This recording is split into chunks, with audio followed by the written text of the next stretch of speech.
Hello everyone, I Chetna working as Assistant Professor in RPIT Medical and Technical Campus. In today's video, I will tell you about the identification test for emulsions.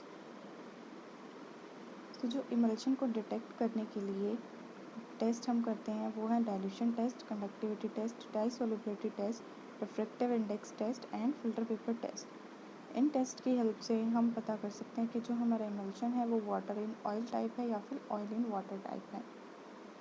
So dilution test, in this test the emulsion is diluted either with oil or water. Dilution test के अंदर हम अपने emulsion को oil या water किसी के भी साथ dilute कर सकते हैं. If the emulsion is oil in water type and it is diluted with water, it will remain stable as water is the dispersion medium. But if it is diluted with water, the emulsion will break as oil and water are not miscible with each other.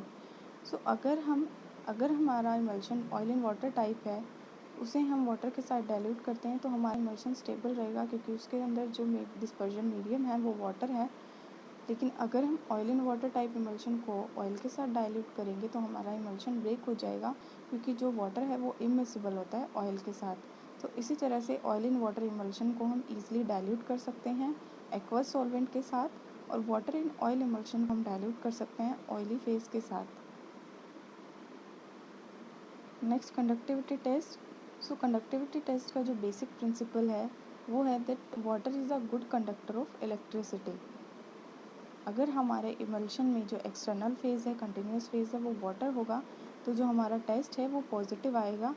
Conductivity test की assembly जो है उसके अंदर जो दो electrodes होती हैं जो कि कनेक्टेड होती हैं इलेक्ट्रिक बल्ब के साथ। जब हम इन इलेक्ट्रोड को डिप करते हैं इमल्शन के साथ और करंट पास करते हैं तो जो अगर हमारा emulsion oil in water type है तो इलेक्ट्रिक बल्ब ग्लो होगा जिससे हमें पता चल जाएगा कि हमारा emulsion oil in water type है। अगर बल्ब ग्लो नहीं होगा तो उससे हमें पता चलेगा कि हमारा emulsion water in oil type है। नेक्स्ट है dye solubility test. In this test, an emulsion is mixed with the water-soluble dye, amaranth dye, and observed under the microscope. If the continuous phase appears red, it means that the emulsion is oil in water type. Dye solubility test के अंदर हम अपने emulsion को mix करते हैं एक water soluble dye के साथ which is called as amaranth dye, और हम अंडर माइक्रोस्कोप उसको ऑब्जर्व करते हैं। अगर हमारा कंटिन्यूस फेज रेड अपीयर होता है तो उसका मतलब है हमारा जो इमल्शन है वो ऑयल इन वाटर टाइप है। लेकिन अगर जो डिस्पर्स ग्लोब्यूल्स हैं वो हमें रेड अपीयर होते हैं तो उसका मतलब है कि हमारा emulsion water in oil type है। सिमिलरली हम ऑयल सोल्यूबल डाई भी यूज़ कर सकते हैं which is scarlet red dye. तो अगर हम वाटर सोल्यूबल डाई यूज़ कर रहे हैं और हमारा जो कंटिन्यूस फेज़ है वो हमें कलर्ड दिखाई दे रहा है तो उस केस में हमारा emulsion water in oil type होगा। और अगर हमें ग्लोब्यूल कलर्ड दिखाई दे रहे हैं और कंटिन्यूस फेज़ कलरलेस है तो वो हमारा oil in water type emulsion का। Refractive index and filter paper test. Fluorescence test को ही हम रिफ्रैक्टिव इंडेक्स टेस्ट भी बोलते हैं। कुछ ऑयल ऐसे होते हैं जो यूवी रेडिएशन के अंडर फ्लोरोसेंट प्रोड्यूस करते हैं। तो अगर हम अपने इमल्शन को अंडर यूवी माइक्रोस्कोप देखते हैं और हमारा कंटिन्यूस फेज़ जो है वो कंटिन्यूस फ्लोरोसेंट शो कर रहा है तो वो हमारा water in oil type emulsion होगा।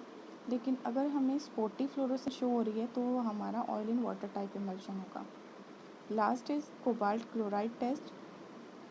कोबाल्ट क्लोराइड टेस्ट के अंदर हम एक फ़िल्टर पेपर को सो करते हैं कोबाल्ट क्लोराइड सॉल्यूशन के अंदर, देन हम उसको अपने इमल्शन के अंदर डिप करेंगे, उसके बाद उसको ड्राई करेंगे। अगर हमारा फ़िल्टर पेपर ब्लू से पिंक में कन्वर्ट हो रहा है तो वो इंडिकेट करता है कि हमारा emulsion oil in water type है, क्योंकि जो हमारा कोबाल्ट क्लोराइड है वाटर के कांटेक्ट में आने पे ब्लू से पिंक कलर में कन्वर्ट हो जाता है। तो ये थे हमारे test for identification for emulsions. Thank you.